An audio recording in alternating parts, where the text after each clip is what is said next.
Good morning, folks. Looks like a few folks were there in the waiting room. We're just starting to let you in, and there's more joining every minute as we get closer to 10 o'clock. You'll notice that there's probably going to be a fair few of us today, so we've put the audience on mute for now until we get to any kind of a Q&A thing. But Marli and myself will be looking on chat. And we're aided today by Ryan, the marketing president here at Mad Pow as well, and he'll be hanging out on the Zoom chat as well if you run into any technical issues. Okay, we'll just give it another couple of minutes there. I see a few folks have found the mural and are filling in their names and doodling around, which is great. We're going to be making fairly light use of mural in the second half of today's workshop for some activities. So probably like us, we're working remote for a while and having to learn all kinds of new remote tools. So if you've used something like Miro or Board Thing or any of those other shared whiteboard applications, Mural's very similar to that. You can put stickies, you can collaborate with other people. You get assigned a humorous animal avatar on joining there. I think you have the ability now in Mural to put your name against that animal avatar so that people can see who you are if you want to do that. And it looks like if you joined a bit later, you won't see earlier text messages. So Marli's just resharing that Mural link, and we'll post it a couple more times as we get into this here. I love the images that are coming up. It looks like we've got an astronaut. I'm no longer the only cat out there. Ooh, blueberry pie. Well, some kind of pie. I don't know why I've decided it's blueberry. And Darren Greer there has posted a lovely photo of what I'm guessing is like Portugal or somewhere like that. That looks lovely. Although now it's making me think about the vacation I'm not getting this year. So,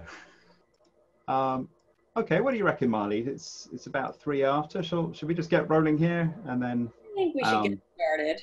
Okay. So welcome everybody to our remote workshop on accessibility for design and content with myself and Marli. Just a quick introduction from us. My name is James Christie. I'm a user experience design director at Mad Pow. I've been there about 9 or 10 years now, working with chiefly healthcare and financial clients, all of whom have a lot of accessibility needs and compliance needs. But I've been working in accessibility even longer than that, going back about 15 years. Prior to this, I was in educational publishing, which of course has its own standards for accessibility. And I helped a couple of educational publishers develop their digital strategies for accessibility. And I'm Marli Mesibov. I'm the VP of Content Strategy at Mad Pow.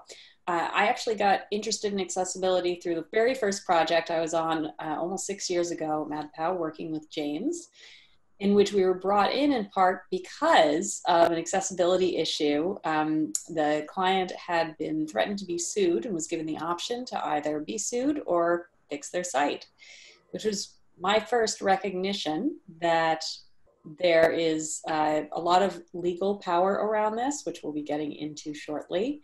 But also, as we actually worked on the project, recognizing that the ways that we put accessibility into practice start well before we get into development. And the thing is, as a designer and a content strategist, James and I have been able to see firsthand how important it is to get that accessibility work started from the beginning. And for those of you who may feel that you're very much newcomers to this, let's start with a short definition of what we're talking about with web accessibility. Because we're not just talking about code, we're talking about inclusive practices. We're talking about really ensuring that everyone can access their websites, their apps, and we mean more than just get to, we mean understand and use. And that should be in spite of any restrictions they have based on bandwidth, based on disabilities, based on situational elements. You see, what all of this means is that 19% of the population, almost 1 out of 5 people, is dealing with an accessibility challenge, is impacted by non-accessible content design and development. That's a lot of people. And yet 70% of the websites that we use have one or more significant barriers to access. The reason that's so many people is because every single one of us at one time or another are going to struggle with a disability. You might look at me and think, well, she's looking directly at the camera. She seems to be reading what it says on this screen right here, where it says, remember, we're all just temporarily abled. She's not visually impaired. But when I woke up this morning, I couldn't see a thing until I grabbed my glasses and then put my contacts in. That is a temporary disability. It is a disability that I have been able to handle through contacts and glasses. But other elements of visual impairment and other types of impairment will affect us all, whether it's because you have a new baby and you can only use one arm for typing, or because you're driving and you really can't look at your phone without risking an accident. All of these are types of situational disabilities. And whether because we get older or because of the situations that we deal with, we will all have to deal with them at one point or another if we're not dealing with them already. Yes, so I've met a lot of folk who've come to accessibility work from different reasons, either from that sort of innate sense of justice or empathy for their users, or because of their own situation, or a family member that's been impacted and they've seen firsthand how frustrating it is when technology doesn't take into account various types of disability.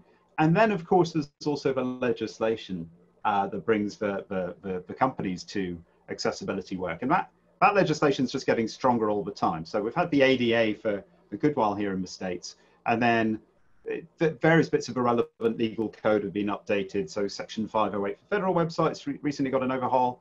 The ACA itself includes quite a few provisions if you're in the healthcare space around expectations for digital accessibility.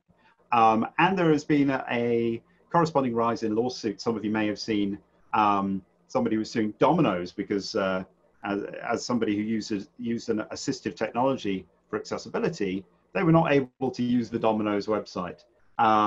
Domino's, instead of doing the right thing and fixing their website, decided to take it to resist the lawsuit, and they took it all the way to the Supreme Court, where they lost, I'm quite glad to say. However, that has definitely set a strong precedent that people have been waiting for a while, and now we're seeing that the floodgates are opening on more and more lawsuits now that people are realizing that they have a good chance to affect the change with the company that they're frustrated with. And that's not necessarily a terribly scary thing. Usually what happens is in a case where you're being sued for an accessibility fail, the remedy is fix your website, which is what you should do anyway, rather than pay damages necessarily. So lots of reasons on a personal level, but in the corporate environment in the States, the legislation really is getting a lot of teeth now.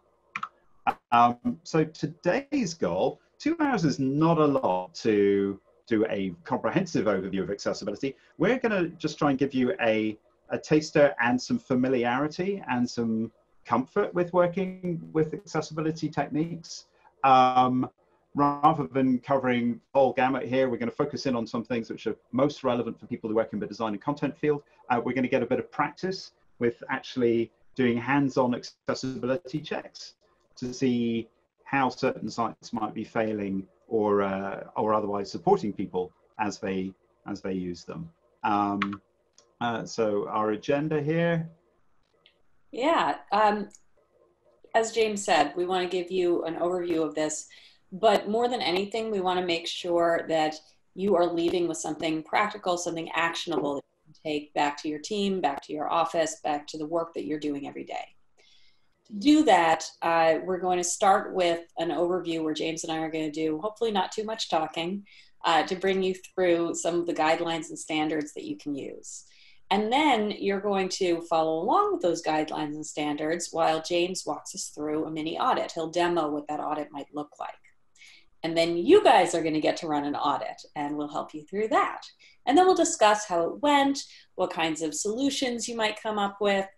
So essentially, this is all a funnel to get you from hearing about guidelines to watching guidelines in practice to using the guidelines yourself. As we go through it, if you have any questions, please do use the chat feature on the right side of your screen. If you don't see that chat feature, there's a button for it at the bottom of your screen. If you don't see that, but you see a raise hand button, feel free to raise your hand and we will make sure to reach out to you personally. We also will have these slides and a recording of this workshop available to download. So if you know somebody else who you're like, oh, why didn't so-and-so come to this? You'll be able to share that later. Without further ado, let's get into talking about the guidelines. There's really just one set of guidelines that's worth following, and that's what the law measures against, and that's what pretty much our guidelines are pulled from or used, and that's called WCAG, Web Content Accessibility Guidelines. These are modern web considerations, last updated in 2018. There are 3 tiers that they follow. There's single A, double A, and triple A. We'll be focusing for the most part on double A. That's a really good baseline to make sure that things are generally accessible. And one thing that's great about it is that I mean, first of all, I should just say, I love WCAG. I think it's phenomenal. And one thing I love about it is the way that it breaks out the guidelines. It starts with what is perceivable. What can you search for or view in one way or another? Then it gets into operable, or how something is used.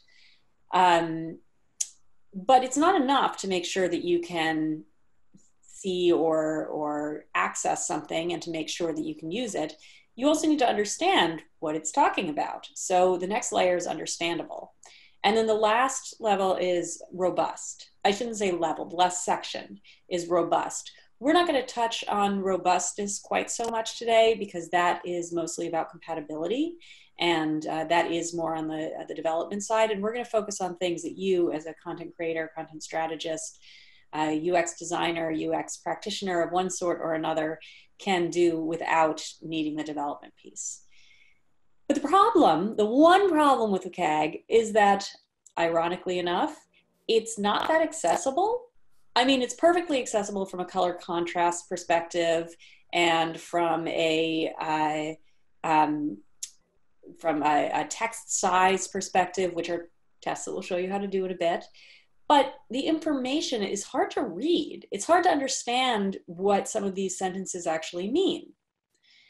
So to solve that, James and I went through and identified, of the 100 or so items within WCAG, what are the 9 that are most important to you as a UX practitioner? And those are the 9 that we're going to focus on. We actually have a checklist. You don't need to write all of this down. We'll be sharing the checklist right after, and we'll share the link in chat so that you will be using that checklist throughout. So there are 9 items on this checklist. The first one being, do you have alt text for images? Alt text, for those who are unfamiliar, is a little tag. If you right click and go to inspect element on an image, you'll see what we've highlighted here on the right side, which says image alt. Alt text there can be one of 3 things. It cannot exist at all, which has pros and cons. We'll talk about that in a second. It can exist but be really bad, or it can exist and be good. Now, bad alt text is alt text that doesn't add to the overall experience. For example, here at The Economist, we have alt text that simply says coin flip. Now, if you're using a screen reader and you maybe are jumping to headlines, Facebook wants to create a worldwide digital currency, and then you're getting the alt text for the image, coin flip. That doesn't add to the experience. It doesn't help you want to click on this link anymore. It's technically accurate, but when you see the image, it's giving you an association, a feeling, a reason to want to dig more into this article. On the other hand, on some sites, we have very useful alt text. For example, this second image here has a picture of a smiling woman surrounded by plants. That sounds friendly. It sounds interesting. It sounds inspirational. And sure enough, the text for for this article is inspiring stories and advice on how to look after yourself. Now, if I see the image of this smiling woman and I see those words, inspiring stories and advice, it makes me want to know more about her. It makes me want to click through. The alt text gives me that same feeling, that same sense. And in other situations, they did leave the alt text blank. They did not include it at all. They said alt and then quotation, quotation. And what that tells a screen reader is skip it all together. This is just a decorative image. It's not adding anything to the experience. And that is better than not putting that alt tag at all. Now, our second item here is sort of a variation on alt text. This is, do videos and audio have an accessible alternative? Where alt text is the way to make images more accessible, for videos and audio, we have a number of things we need to do. We have everything from captions, such as you might see on this left-hand image here, to sign language, which needs to be done in the video itself, such as you see here on the right for DD News. There are a number of different ways that we can add this type of accessibility, and they include audio descriptions, and I already mentioned captions, all of these kind of media alternatives to make sure that the video, in case the video isn't working, in case somebody doesn't have enough bandwidth to play it, even if just in case they're at work and can't watch a video right now, they have some other way to access that information. Number 3, does the content work regardless of the formatting? Here, content strategists are probably getting kind of excited because this is talking about metadata. This is where we're talking about, let's say, a diagram in healthcare that's showing a patient how to check their feet, keep their feet clean if they have diabetes and need to watch out for that. You want to make sure that your text doesn't say, check out the image below, because based on different device sizes, it may not show up below. It may show up to the side.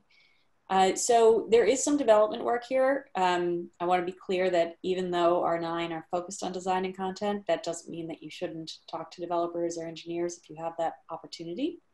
Always better if we can include them. And this is a great spot where coordinating with your engineers is going to make it even better. But if you are working in a bit of a silo, or you're just trying to figure out what best practices you can incorporate, think about how your text is formatted. Think about if your text says, see the image below, or if it says, or if it describes foot checking, in which case, if the image isn't showing up, people are still able to get the information they need. Okay, so number 4, switching to thinking about design for a moment, aside from content. I'll put contrast as our first design-specific guideline to follow. There's a number of rules within WCAG specifying how contrast should work at different levels, the AIM, the AA, and the AAA. Basically, what we're talking about here most of the time is there sufficient contrast between the text that you're putting on the screen and the background you're putting it on. I'll put 4 examples here: gray on gray, darker gray on gray, gray on a different color, and then black on white. And take a guess and think which of these might pass a reasonable standard for sufficient contrast in the design. The results are, if you run these different combinations through a contrast checker, the one on the left fails. The second one, gray on gray, surprisingly passes. They're both gray, but there's just enough difference in the grays there that there's a strong contrast ratio of 6:1, so that makes it a pass.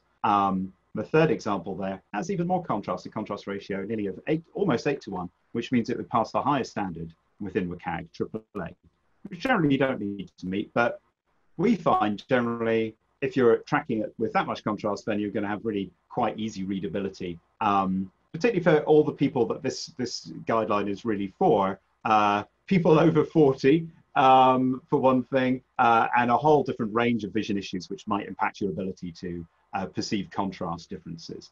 So unfortunately, if your design team's all quite young and has perfect vision and is setting out text in a small font on and using you know, gray on gray, it might look fine to them, but to your audience, a significant proportion are going to have a problem. The last example there, black on white, technically passes. It's got the highest possible contrast ratio, but there's another guideline addressing specific types of reading disorder. Certain forms of dyslexia make it difficult for people to read like a really harsh contrast ratio like that one. It makes the text swim even more than it should. Lots of different tools for assessing contrast, both early on in the design process, which of course is when you should be doing it. Most modern design tools will have contrast checking tools built in to try and prevent these problems ever making it into production. We're going to be looking more at sort of after the fact testing today, and looking at some tools like this one, the color contrast analyzer, which makes it very easy to assess an existing site and see how the contrast is doing. So out of anything else we talk about on the design side, the contrast one just happens over and over and over again on sites that we look at. Our next one, number 5, also strongly relating to readability here, font size. Really, let's aim for 16 if we can, particularly for body fonts. So there might be cases where legalese can be smaller fonts, but again, anything under 16, a lot of folk are going to struggle to read that, particularly as you get older.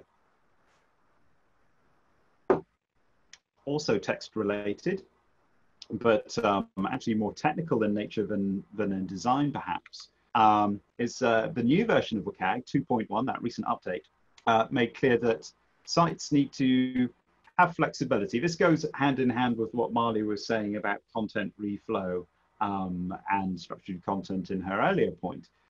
If you get that right and you get the implementation right, then the text on your page should be zoomable to 200%. And that's going to be different in different browsers. But broadly, it's like the example here on the left and the right. If you start hitting Control+ to zoom text, then the text should expand and the layout should not break.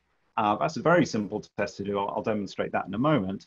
And you know it's gone wrong when you start expanding the text and it starts flowing over its container and it all becomes an unreadable mess. So those are all things relating to readability.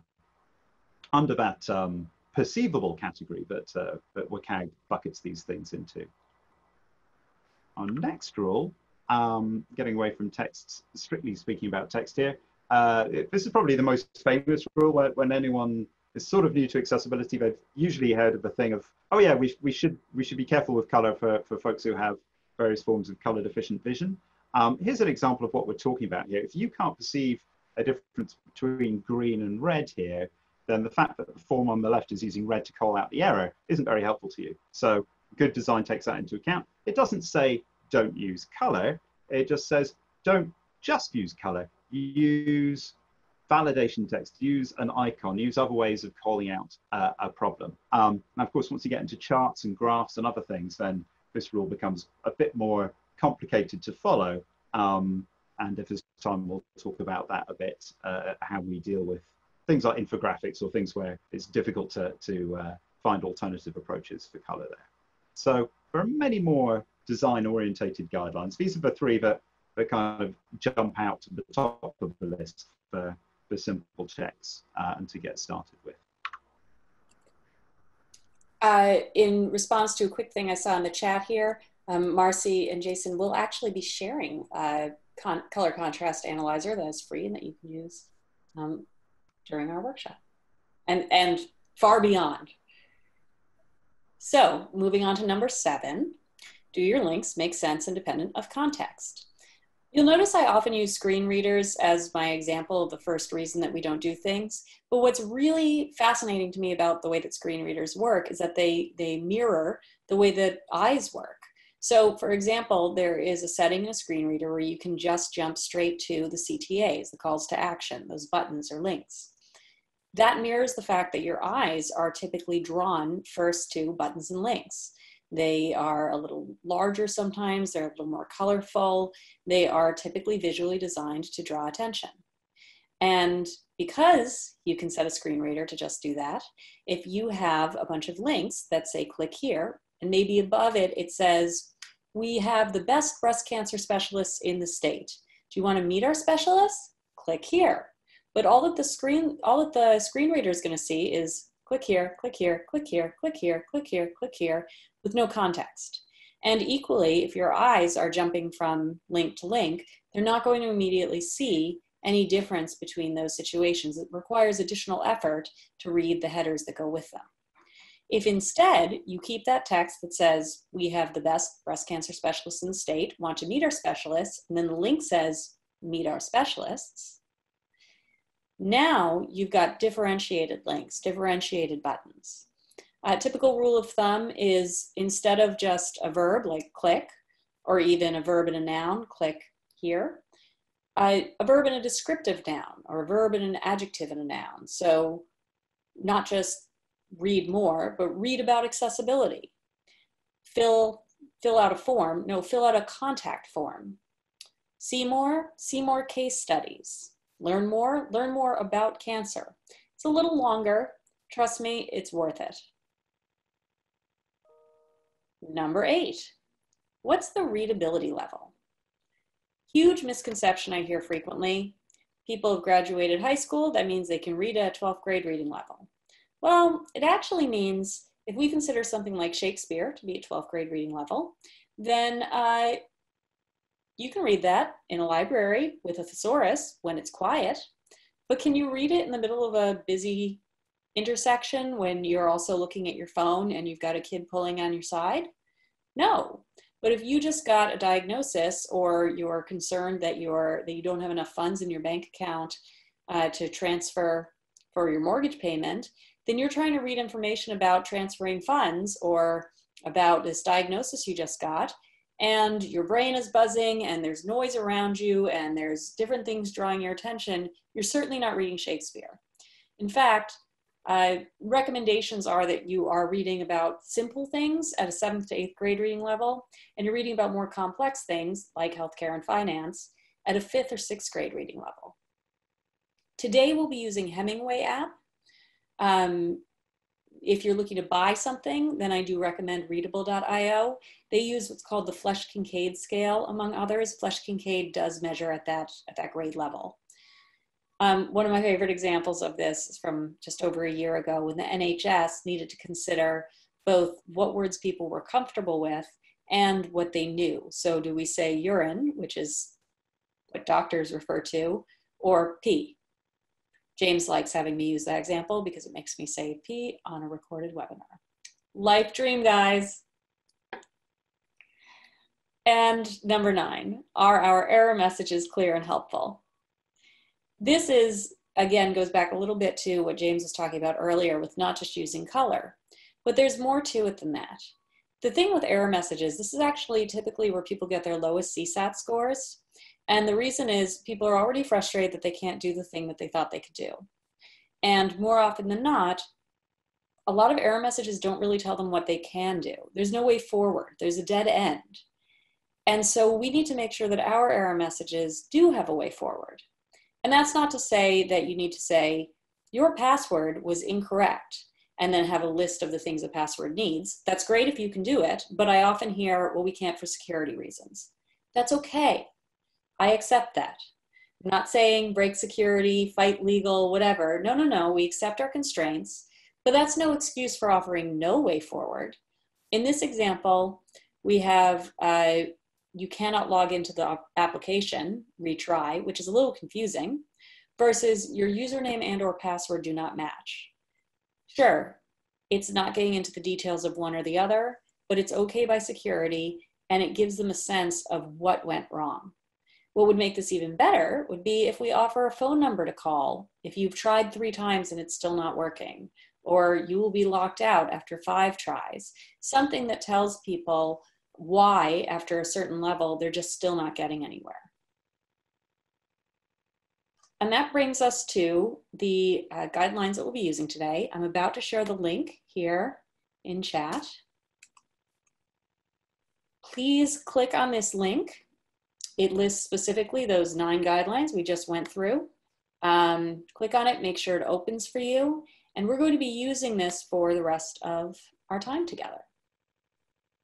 To start with, we're going to be using it to follow along as James uses it to bring us through a demo audit.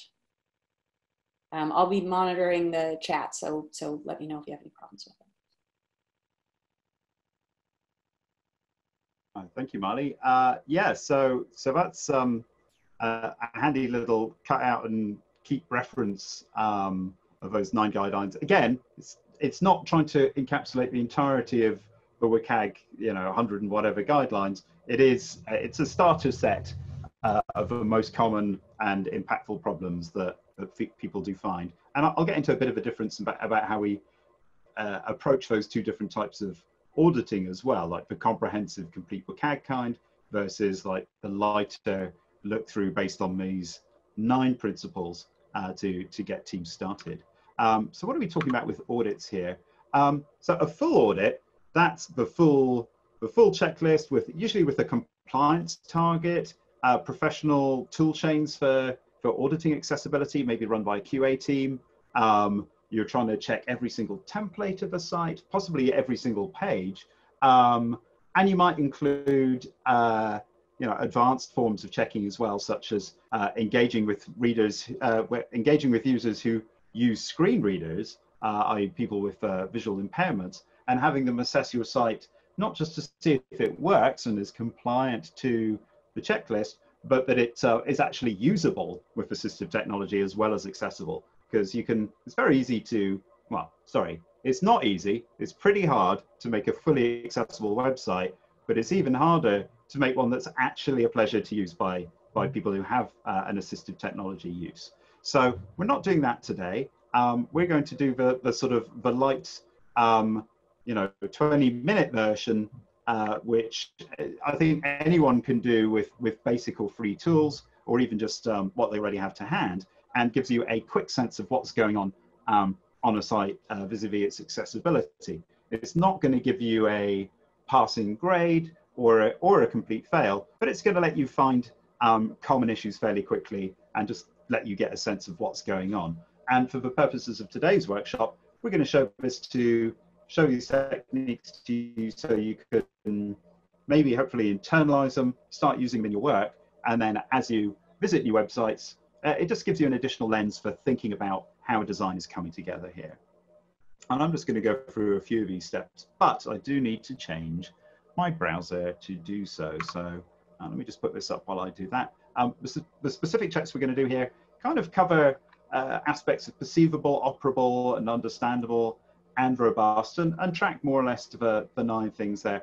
One thing that's maybe not explicit in that 9-step guide is this first check that I always do. It's the keyboard check. Can I navigate a website only using a keyboard, no mouse? And why do we do that? Well, it's very easy to do, for one thing. But really, it's because it's a decent stand-in for many other types of assistive technology. I don't know how to use a chin switch or a braille computer. I struggle to use screen reader software, to be honest, because there are so many keyboard shortcuts that people depend on to make that work well that are quite hard to learn. I can struggle through, but me using a screen reader versus somebody who has to use one, it's a very different experience. But if you're evaluating with a keyboard, you get a strong sense of where the blocks are in a website, not just where the content's not working, but really just the functionality, flows, common tasks. Where are people going to get stuck? If you can navigate the site purely by keyboard, no mouse, then you're off to a good start here. Okay, let me pull up my other deck. Oh, excuse me while I pause this share.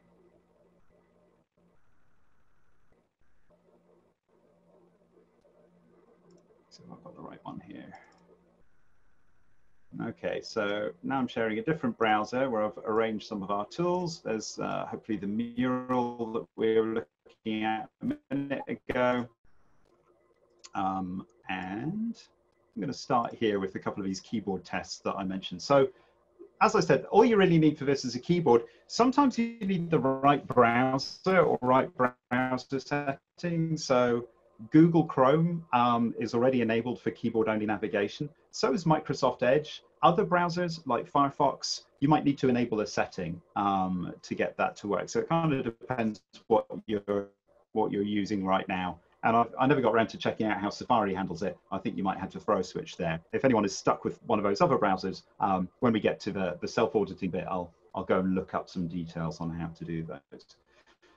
Here's a quick example of a site that's handling keyboard very well. What we mean by keyboard testing, but at the simplest level, is once you've focused on a page, you should be able to tab through all the active elements on the page. So if I start pressing the tab key, elements of the menu, and then the content should light up in order so I can navigate this site. So let's give it a try. I'm starting with the BBC because they're such a strong example. I just press tab. The first thing you should see here is that it's saying skip to content. That's a nice feature that you can put into a site for accessibility and for screen reader users. And just the fact that that showed up when I pressed tab showed we're probably into a good start here. I'll tab through, and what you can see here is the menu items are lighting up quite clearly as I go. They're getting a strong focus. You can see a color underline. I can tab into search, and now I can go through the various items on here. And then when I find something I want to do, I can press enter to activate that link. Now, that's really the basics of it. Once you get into filling in forms, then other keys can come into play. Like if you're using a drop down, then you know, you might need to use your arrow keys, for instance, to fill in things there. But otherwise, I can go through here, and anything that's activatable on the page, I should be able to activate. Let's try this expanding image. Is it going to work? It is. Can I go from one image to image using keys? I can. I don't have to use a mouse. Can I exit? Let's see. That's actually not so clear. I'm tabbing. Oh, it says my internet connection is unstable. Apologies if James, I'm dropping here. you haven't dropped yet, but it is stuttering a little bit. So you might need to slow down to make sure that your visual is catching up with you. Okay, I'm going to make my browser smaller. Maybe that will help. And I'm going to stop my video to save bandwidth. And let's see if that helps. So, carrying on here, and yeah, just wave or yell in chat if I completely drop here. Here's a problem with the BBC's image implementation here. I can't tab to the close button. I'm sure I can if I keep tabbing, but it's not obvious how I'm supposed to do that. Maybe if I press escape. Okay, it worked with escape, but that wasn't too obvious. So that's a successful example. Let's do a less successful example. ZocDoc here. This is a site that otherwise has really excellent accessibility. It's generally got good color contrast. It's responsive. They've generally thought things through fairly well. But once I start, if I'm somebody using an assistive technology, and let's say I need to see a dermatologist in a particular city, then, okay, I can, oh, look, great, this is great. I can fill in the form. I can fill in the, oh, I can't change the date. This date picker is not keyboard accessible. I can't get into that. I can't manually type a date. I'm stuck already, but let's carry on. Let's pretend that didn't happen. Okay, so I'm tabbing through. No, you may not know my location. Oh, I'm tabbing, and look, it's opened this menu, which even though it's not focused anymore, is not going away. It's obscuring my content. So now I have to tab through. Okay, we're soldering on.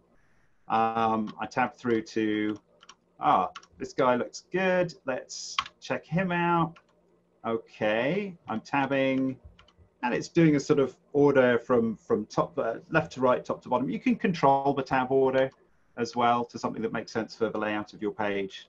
I just want to make an appointment, so go through these various things, and it's kind of jumping around in a way that I don't quite understand. It's taking me up the page, down the page. The tab order is not too logical, but I want to get over here. I want to be here on the right, filling in a appointment. All right, Thursday 8:45. That looks great. I'd like to select that. Again, I can't. So they got a certain amount of a way with accessibility here, but I can't complete the one task I want to do, which is to make a booking. And finally here, final indignity, let's say I did get to this. Okay, continue to booking. I can't tab to that.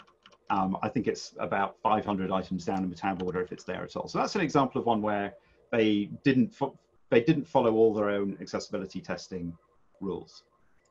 So very, very powerful test, just using your keys to try and accomplish tasks on a site. So that's the keyboard test. One we mentioned earlier is text zooming. This actually works better in Firefox, but annoyingly, Google now, if I just try and expand things, it will zoom the whole page.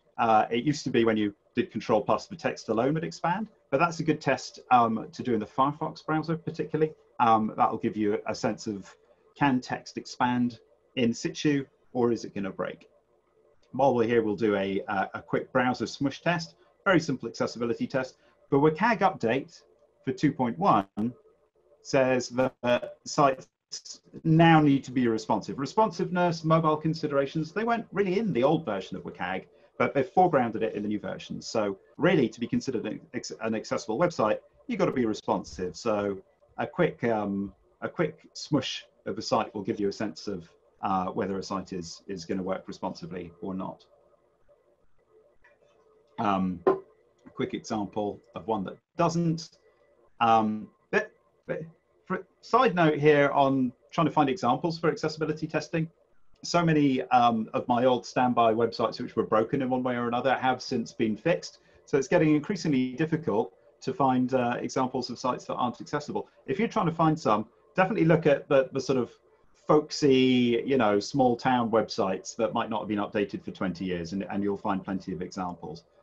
So here's like a classic old school WordPress site or whatever they're using for their blog template, and it doesn't smush. And if I could zoom the text, it wouldn't zoom properly. And then other issues here, like really no keyboard accessibility on the mega menu here. Not to beat up on a little skill here, but just as an example there. So we could probably find some other things to go with that. Another mainstream one, basically the same issue. I've called this one up because it tells another story. This particular website used to be one I would show off as a very accessible site. That they really had keyboard working well and all the accessibility considerations were working well. I just checked in on them just now, and they've made some changes which have reduced the accessibility of the site, which is a good reminder to us all that accessibility is never a one and done. It's a continuing process, and if you're managing a big site like this, you need to have some sort of schedule of governance for retesting when you make changes. So in this case, I'm tabbing through, and first problem is nothing's really highlighting. I can't tell visually what items are taking the focus. I can only, if I look down in the bottom left here, I can see what has the focus here. So it's actually doing find locations, but it's not really highlighted. The other big problem here is the main menu is now untabbable. It's not showing up in the tab order. I'm pretty sure it used to. So that's an example of, I used to be able to, book a doctor's visit or do anything on the site or pay my bill, and now I'm not sure that I can. Let's talk about Hemingway for a moment, changing track. Again, staying with free and easy to use web tools. Marli mentioned Hemingway as a free online tool for checking grade level of reading. So here's the Hemingway page. It shows you a few examples of what they're talking about. There's an overall grade level for the page. It's calling out the hard to read sentences, words that aren't that common, or words that are redundant. And it's super simple to go grab some text from somewhere and just drop it in and see what Hemingway makes of it. So this is from the WHO's COVID response page. What we're seeing is that it's rating this as grade 13 with some very hard to read sentences. Of course, it's difficult to write, lower grade, very clear text for anything medical, and particularly if you're in some sort of a policy context. Let's take a look at another example. Healthcare.gov, I think, have done a significant investment in trying to simplify healthcare language. So any of you in the healthcare space know it's really difficult to explain to people certain insurance terms like deductible and out-of-pocket maximum. and you probably can't just change these words. You can't just start calling deductible something else. That's what everybody calls it, but you need to be able to explain it. So let's grab this text, drop that into Hemingway. And what it's showing me is, okay, there's some hard to read sentences. The overall grade level is 9 though, which is pretty decent. There's the, and the words that do alternatives, well, I can't change it to maximum to out large it. James. You've gotten garbled. You've been taken over by a robot. Oh no. Yeah. There's nothing else I can turn off on my computer. Nope, there we go. You're back. Okay. Is the screen coming through? Yep, the screen's coming through just fine. It's just an audio garble. So apologies. Just after you said that grade 9 looks pretty good. So my last point here was, yeah, some of these things you can't change or fix. Out-of-pocket maximum is always going to be out-of-pocket maximum. It's never going to be out-of-pocket largest. That wouldn't make sense, but the explanation there passes quite well. So very useful tool. And honestly, I think it's worth noting that even in a situation like this, if you look at the areas that are causing that to go up to a grade 9, it's more about the run-on sentences, and it's not about the difficult healthcare words. When we start to explain the more complex words in easier terms, we still use a word like deductible, but we explain what it means, and that does just fine. The red parts here are things like this complete run-on sentence. Before you compare plans when you're logged into healthcare.gov or preview plans and prices before you log in, you can choose each family member's expected medical use as low, medium, or high. Whew. It looks like it was actually just missing period. As soon as James put that period in, it moved us to a grade 8, right? These are things that are solvable. They are fixable. Thank you. Hopefully my internet's caught up again now. Yep. So just in the interest of time, I'm just going to show a couple more quick checks of Hemingway's possibly the, oh, did you see the grade level drop down to 8 as well when we did that? That was handy. Yep, so tabbing, that's a super easy check. You don't need to install any software for. The top design issue, contrast. Well, there are ways of doing this in the browser. I'm just going to show that color contrast tool we were using before.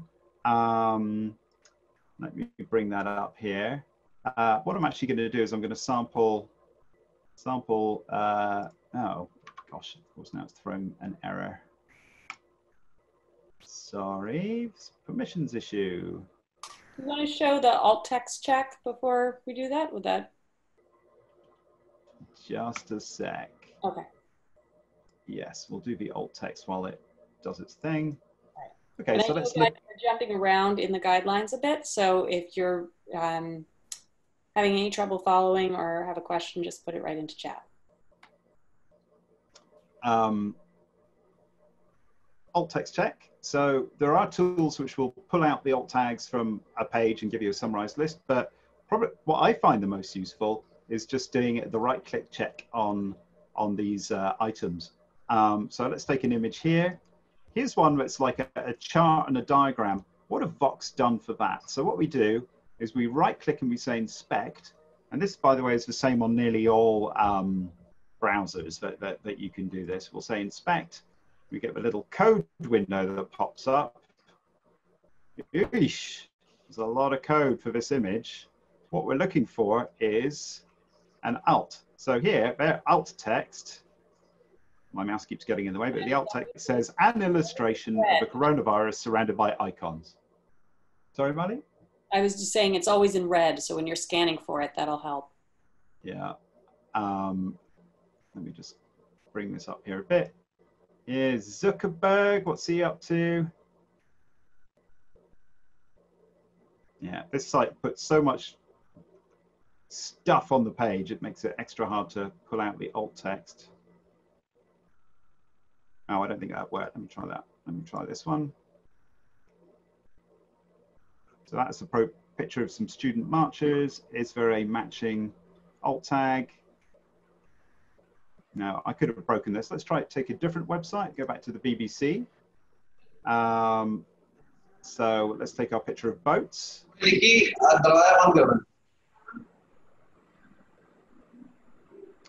And there we go. So this is actually using data caption instead of just alt. So it's got an alt tag, which is fully describing the story. Oh, somebody off mute.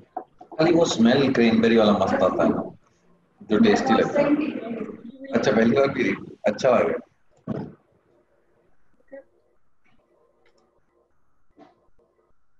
Hang on, just muting. I don't know how that's happened. The Zoom has decided to unmute people pretty much at random. Ryan, if you're still on, I don't know if you've still got any admin privileges, but we could just make sure that muting is working properly. Okay, so basically what you're looking for is what's going on when you right-click an image. Now, if you're using Chrome, they've just rolled out a really neat new feature.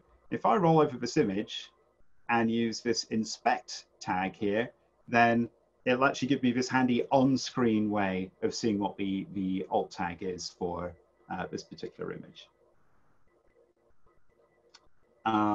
Okay, so color contrast. Let me bring this up.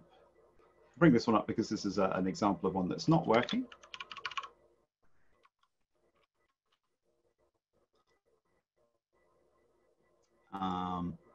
So I'm going to sample, I'm looking at this and I'm going, well, this white on green might not be working very well. So let's just see what's going on with that.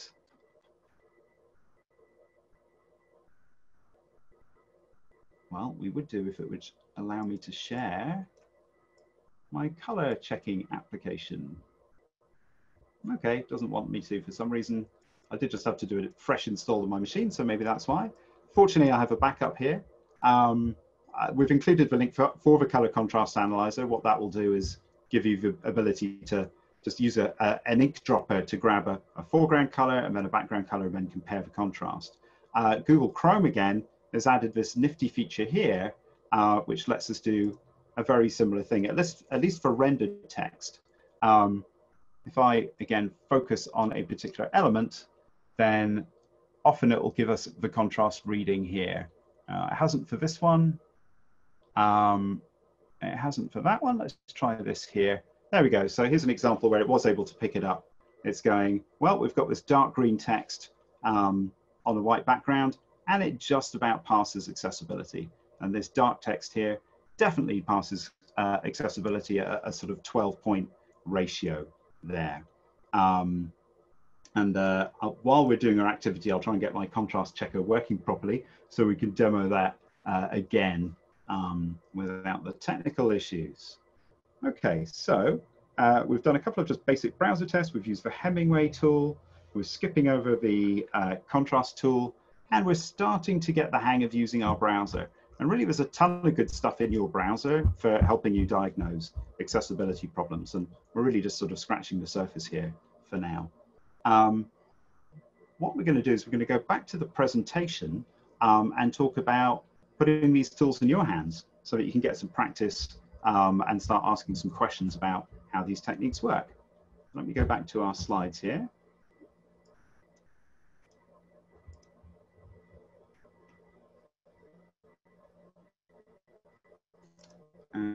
Okay. So, oh, that's a great question. Carol just asked, what's the range for access in terms of numbers? Like, is 12 the middle of? For contrast? Oh, off the top of my head, what is it? It's I actually had it on an earlier slide here. So scooch back to the contrast slide. Yeah, 20 was too much, right? So a ratio of like anything I think over 4. Let me just double check. Contrast minimum 4.5 for regular size text to 4.5 to 1. So that's quite a bit of contrast as the minimum. And then If you want to pass AAA for some reason, then 7-to-1 is the ratio that you need to clear. And Jason in chat is answering that with actual numbers as well. Thank you. Great. Go Okay. back to where we were. So if we were all in person, then this would be the moment when I would say, hey, everyone, look around your table, see who, you know, we want 3 or 4 people to a table, introduce yourselves, we're going to get started in the activity. Since we're not at tables together, we are creating virtual tables. So I'm going to go over a couple of sort of the logistical stuff here. In a moment, James is going to press a magic button, and you are all going to get moved into breakout rooms. If you haven't used Zoom's breakout rooms before, it can be a little jarring. It's a little bit like time travel. You are suddenly going to get kicked out of this room, and a little thing will show up on your screen saying you're being moved. Don't worry, this is normal. You will then get moved into a new room where you should be with 3 or 4 new best friends. This is going to be your group. Here's what I need you to do. When you get to that new room, you need to check what number your room is. Are you breakout room 1, breakout room 2, breakout room 3, etc. You know how numbers work. You're going to go back to our accessibility mural. I'll share the link again, just in case. And over on the right-hand side, you're going to see an item that says Team 1, Team 2, Team 3, Team 4, Team 5. This should match the breakout room that you're in. There will be a link in there. Well, I'll get to that in a second. Your team can choose from 2 or 3 different URLs that you will be testing. So for example, if you're Team 1, you may have the option to test Domino's Pizza or the WHO. You can pick if you're more of a healthcare group or if you're more of a retail group, which one sounds more interesting, just choose. But you must choose one. Your whole group should be testing one site. On the mural, you'll also see a link for your team to have a new mural, all your own, which will open in a new tab, with a whole bunch of stickies in it, so that you can see, so that you can start noting all of the accessibility issues that you have on that site. We're going to have about half an hour to do this activity. If you get to, so let's do an FAQ now. Question number 1, what do I do if I get to my breakout room and nobody's there?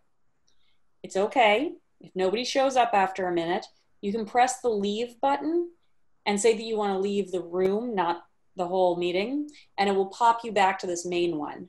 James and I are going to be moving from room to room to check on you guys, but Ryan, who is the username Mad Pow in the large group, will be hanging out here in the main room. And so he'll be here if you come back to this main room and you're like, there was nobody in my breakout room, message Ryan, we'll get you sorted. Question number 2. How do we break up to test this thing? Should we all do all of the tools? Should we break it up and do different tools? Your choice. If you've got somebody in your group who's visual design and somebody who's more interested in content, then maybe one of you grab the color contrast and the other one look for alt text and check Hemingway app. If you're all interested in trying everything, then you can all look for everything and compare notes on how you found using the tools. What if my whole team is feeling lost? Well, that's why James and I are going to be popping from room to room to check on you. And so we'll basically pop in, we'll go to the chat, say, hey guys, how you doing? We may even say it verbally because you'll all be able to talk to each other. You won't be muted anymore. And you let us know how you're doing. If you're fine, you want us to buzz off, or if you're looking for a little bit more of a prompt. Anything I do? No, I think you got it. So I started sharing the actual worksheet a little bit late here. So just a quick tour of the worksheet that you'll be using. And we've got a copy of the instructions in the top left. You can record your team names there. Just introducing yourselves to your teammates. We've put, each team has been given 3 different websites. to pick from. So just have a quick chat as to whether you want to do something in the health space, the food area, or donation funnels is always an interesting one, campaign sites of various kinds. And each team, as Marli said, will have a selection of different sites to choose from.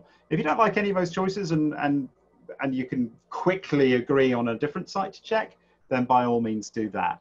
And then what we have is we've broken these. The one benefit to the ones that we selected is that we know there are some issues for you to find. That could be kind of fun. But yes, yeah. if you're not feeling it, grab your own. Right. And then we've broken out these checks sort of roughly in the same sort of chunks as we have on the PDF. There's a big space for the keyboard check because that's one that I think everybody should try and get some familiarity with. And then, as Marli says, otherwise, divide and conquer. If there's overlap, if people want to do the same tests as somebody else on the team, that's okay. You'll find different issues, or you can look at different pages. And what we've done is we've linked to instructions and any free tools which you might be able to install. I know some of you will be on corporate networks where you won't be able to install anything. So we've got a fair number of checks here which don't require any plugin or special software to get started with. So, Hemingway, some tests down here which are just simple yes, no type questions as opposed to more of a deep dive. And then yes, we'll be along to give tech support as we go. Okay, so probably the easiest thing is if we actually start putting people in their breakout rooms, let them get on with introducing themselves, and then we'll circulate to answer questions around the rooms as we go. Before you click that magic button, James, I just want to alert everyone, you won't be able to see the chat from the main room when you go. So please make sure that you've clicked on the link to the mural and the link to the guidelines before James hits that notice, as well as anything else that you've seen in the chat that you make sure you want to save. I've also typed up, I'm currently typing up, as you can probably hear, those 5 steps that we went through. So if you want to pop those on the side in case you're feeling frustrated or confused, then grab those now. It's really interesting watching everybody work, actually. It's given me ideas for an even better workshop. Awesome. So you've got a couple people back. Let me hit this button here. Proactive people who figured that we'd forgotten about them. You had to come back on their own. Don't worry, we didn't forget you. Oh, group 1 ended up being really big. Sorry about that. It was like one person from group 5 and then somebody who dropped and then rejoined. Have you pressed the button? I did. It says it's counting down. Oh, I forgot there was a warning. Silly people wanted warnings. It's actually a really good feature. I like that. Just not in this second when I want to get started now. I'm excited. Yeah. So what I said to people is like, we'll mostly just look at the murals and take any questions. Some people have been writing questions as they've gone. If anybody wants to put their hand up, then yeah, then we can do that. I'll see you back in the main room. Okay.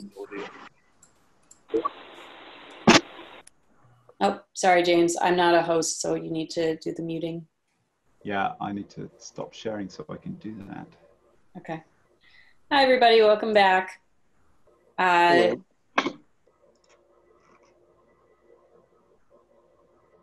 You raise your hand, he will unmute you if you decide that you want to present, but nobody has to present. The way I would like to set this up is to, we've got a couple of question prompts to get some conversation going. And I really want everybody to feel comfortable sharing. And so if you're not the kind of person who likes to speak in a large group, feel free to write it in chat and James or I will read it aloud. James, if you could flip forward 2 slides. Yeah, we are now regrouping. So the prompt that I want to give you is, what do you know now that you didn't know before? What actionable thing are you going to be able to do, really? Is it a process? Is it tools? Is it a method? So let's see some hands or some things in chat. Megan says she enjoys the Hemingway tool. Linda, do you want to show some examples? Not necessarily, unless you want to talk about the, and you may not be able to hear me because I'm on my computer. But no, I can hear you. We were looking at the Joe Biden site. So there was just examples there that I felt like, just showed challenges or things that we would look at on a rural health plan site. So. Yeah, go ahead. That would be great to see. Oh, Rachel, maybe I'll tag team with my Rachel friend. I don't know, can we go to our... Yeah, sure, I can. Yeah, do you want to share? Yeah, it says it's disabled screen sharing by the host. James, can you share? That's up to you. Or do you want to share your screen and they can... Yeah, that might be easiest. I've got all the murals open, so that might. So let's skip to that. 1 sec. We don't want to intrude on your agenda. This is our agenda. We wanted some sharing, some ideas. While James is saying that up, I'll say, Carol said greater knowledge of tools in general.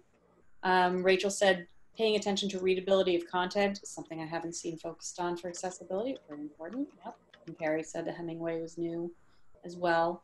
Did we all do different websites? Are we the only one that did Joe Biden's website? I think so, yeah. I saw WHO and Biden, which were in your 2 groups, James. Yeah, and Rolling Stone was another one, was what group 3 did. And what was group 4? This group 4 was Biden. Oh, so we did have 2 groups do Biden. Okay. Cool. So what are we looking for here? So you had some keyboard issues. That was one thing I eavesdropped on. Biden's site was hard to do. Sorry, this wasn't group 4 sharing. I'm so sorry. Group 1, here we go. Group 2. Group 2. Group 2.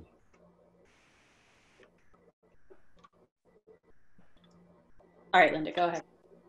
Oh, and Rachel, we had kind of a team conclusions or whatever, but the thing that was most notable for me since I come from a health plan was simply how Biden's policies were very complicated and not very scannable. And as we looked at just some of the content, it was off the charts in terms of sophistication.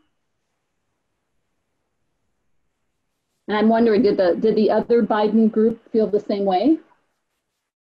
Yeah, I saw that, and there was one of his policies that I put in, and it was at like grade 13 or something. Yes. So yeah. Oh yeah, I didn't mention that. That's one thing I love about Readable.io and anything that uses Flesch Kincaid. They don't stop at grade 12. Sometimes you put something in, it's like grade 28. I'm like, who? Wow. How did they? I mean, they basically just set it up as a multiplier so that it can get bad. So my response to you was I felt more comfortable and more confident talking about this, and I think having that tool to show that and really feeling like I could fix that website because it seems more complex than it would need to be. Mm-hmm. That's great. Anyone else from my team comments? Examples you want to call out?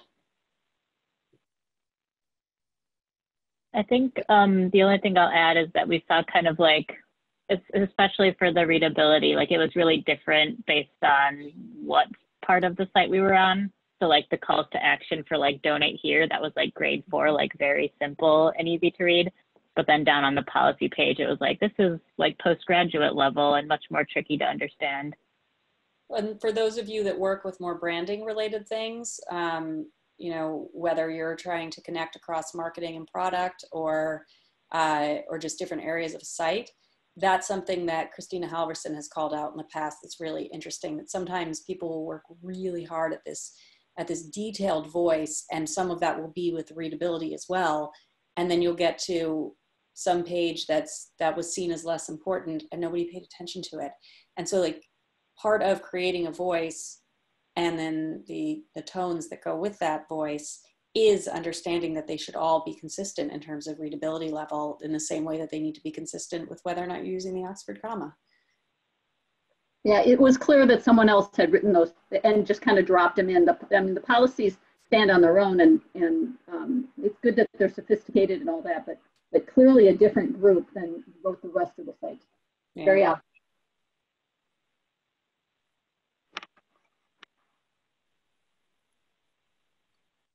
Anyone from a different group want to share anything? Specific examples or broad things that you'll be taking away? Yeah, on our team, the team 4, also the Joe Biden, just we explored a little bit of the Spanish versus the English pages that we had, and specifically for the donation page, that had a completely different feel. The English page had a quote, a nice header that just said, "Hey, donate to," you know, and a quote from Joe Biden. And in the Espanol page, it just had the requirements for contributions listed as like the header and the introduction paragraph. So it was missing like that, and it had a different image. It was very interesting because it definitely looked like it was either like a previous version or something along those lines that gave a very different feel. Fun fact that I just learned, if you're looking to show ROI on better accessibility, the more readable that your text is, the cheaper it will be to translate. Oh. Translation and localization is much easier when they're not dealing with complex idioms, run-on sentences, things like that. That is a cool fact. No idea. So yeah, oh yeah, go ahead. I was going to say my group did. We were group 3 and we did Rolling Stone, and I thought when you're talking about some of the link stuff, I thought it was real interesting how that website. We found a lot of issues in trying to understand like what even were links. Not only when we tabbed using that approach was it very difficult to tell, if not impossible sometimes, to tell like where we were on a page, but even just looking at it from a visual standpoint, the way that they had distinguished between like hover states versus active links versus just other elements was like very difficult to tell. And you could tell that they were very much valuing like a stylistic, a visual, like experiential type of approach over like a usability, accessible type of skew to it. So I think it was interesting how Rolling Stone has translated a lot of how it's approaching print to how it approached their website design as well. Mm-hmm.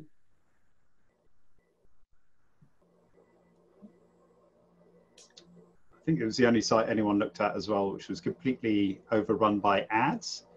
So when I was looking at that one, it's definitely a case of like, well, there's a lot of fails here, but they're in the ad space. So I think where I left your team was, do these videos have captions? Well, they're all ad videos. They're all autoplay ad videos, which is actually an accessibility no-no. There should be no autoplay, and users should always be able to pause a video. And yes, they don't have alternative content at all. Now, you might say that might be a blessing to somebody who does use assistive technology because it means the ads are not perceivable or operable in any way. But it is still, you know, an accessibility fail. Mm-hmm. And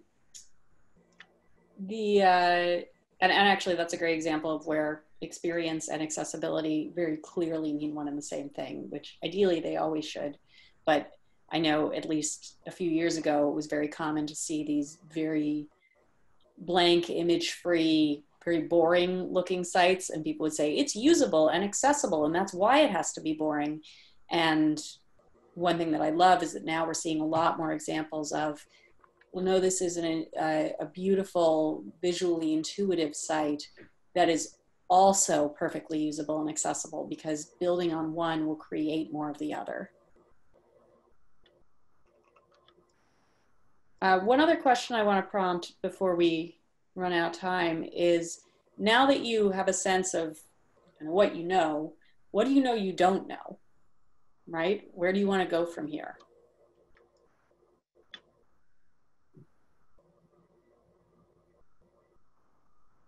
It would be helpful to understand, like, when you're thinking about this, when you're, say, building a new website or whatever, you know, how do you prioritize amongst all of these different things, all of which add work and time to the website. So you want to be fully accessible, AA everywhere, right? But sometimes you have to take shortcuts. So thinking about how and where do you do that? Right. So that's a conversation I have with clients fairly often. And I guess I disagree with some of the premise of the question in terms of it being accessible, being more expensive, or more difficult. What I think is more difficult or more expensive is retrofitting a website to be accessible once it is built. And that's it happens a lot where you launch a site, then the accessibility issues come to light. There's the possibility of a lawsuit or an actual lawsuit, and then you're trying to retrofit or re-engineer things. So looking at the WCAG as a whole, I don't think things necessarily need to be more expensive. So like most of the design things, it's just really about ensuring the visual design team is following certain guidelines. It's not about making them do extra stuff. It might be about extra training. Content generation, okay, if you're working with legacy content, which is not accessible, and you're repurposing it for a new site, yes, that could be expensive to do in terms of rewording it. But then there's a corresponding increase in ROI, because if you've made it clearer, you've made it more usable, and it's probably going to convert better, and so on. So I don't know, you've got to go, to me anyway, I think you've got to go fairly far down the list to find the things which really add a real pain. Video alternative content is one. Like if you've got to caption stuff that doesn't already have captions and the automatic captioning software is no good for whatever reason, then yes, that can be an expense. But you know, the actual site structure and design, my general take on that is these days it's more expensive not to do it the right way than it is to, you know, code it and visually design it the correct way in the first place. And then where you need to cut, well, that's where it gets tricky. Yeah, sure. Pick somewhere else, right? Not accessibility. Well, I mean, one great example is being on the content side. I do hear people say, well, let's not add alt text right now because the additional time of figuring out the right alt text, working out if it's going to have the right metadata in it, that does take more time than just not putting in alt text. Sure, it's more copy time. But Google's penalizing sites that don't have alt text now. It uses that metadata to identify if your site is appropriate. So if one of your metrics of success is organic traffic, you're shooting yourself in the foot, but you know what I mean? So those are kind of the trade-offs. And I think, I'm not saying, I know budget doesn't come from thin air, but I think it's useful to have that framing to be able to bring that up and say, you know, if we're going to make these decisions, we need to know the decisions we're making. The same way, I mean, I think we are with accessibility now, where maybe 4 or 5 years ago we were with strategy, when people were saying, let's start with design, it'll all work out. And then there were the people saying like, no, we need to know where we're going first. And it was like, but that will take research, that'll take an extra 6 weeks, an extra 10 weeks. We don't have that time, we don't have that budget. And it was like, okay, so we can just design it, but you're just gonna wanna redo it in a year, you know? So yeah, it's tough questions though. We're not pretending that that's easy to get people on board with it. That's easy to find your budget. Well, we are just over time. Both James and I are available to continue this conversation on Twitter or via email. James, do you mind going back to that last slide just so that in the recording it will be there? There aren't a lot of Marli Mesibovs out there, so I'm pretty easy to find. James Christie's, I don't know if there are a few more, but he's JC_UX on Twitter. I'm Mars and the Stars on Twitter. And the checklist will stay active, so you're welcome to go back to it over and over. This video will be available. You'll be getting an email. I think you'll also be getting an email asking you to tell us how we can improve, which we take very seriously. So I really hope that you'll let us know how we can make these virtual experiences and our accessibility education better for you. And yeah, please go spread the good word, make it happen. Thank you so much for running. Thank you. Thank you very much. Thanks, Thank you, guys. everybody. Thanks very much for coming. Have a great rest of the day.